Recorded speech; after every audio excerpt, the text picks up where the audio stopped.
بسم اللہ الرحمن الرحیم۔ کیا آپ جانتے ہیں قیامت کے دن اللہ انسان سے کن 5 چیزوں کے بارے میں سوال کرے گا؟ حضرت عبداللہ بن مسعود سے روایت ہے کہ نبی کریم صلی اللہ علیہ وآلہ وسلم نے فرمایا، قیامت کے دن انسان کے قدم اپنے رب کے آگے سے نہیں ہٹیں گے جب تک کہ اس سے 5 چیزوں کے بارے میں سوال نہ کر لیا جائے گا۔ اس کی عمر کے بارے میں کہ اس نے اسے کن کاموں میں صرف کی، اور اس کی جوانی کے بارے میں کہ کہاں اور کن کاموں میں گزار دی، اور اس کے مال کے بارے میں کہ اس نے اسے کہاں سے کمایا اور کہاں خرچ کیا، اور جن باتوں کا اسے علم تھا اس پر کہاں تک عمل کیا۔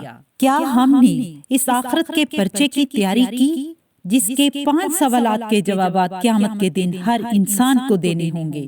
کیونکہ سورہ المومنون میں اللہ نے ارشاد فرمایا، ہاں تو کیا تم نے یہ گمان کر رکھا تھا کہ ہم نے تم کو یوں ہی بیکار پیدا کیا ہے اور تم ہماری طرف نہیں لوٹائے جاؤ گے؟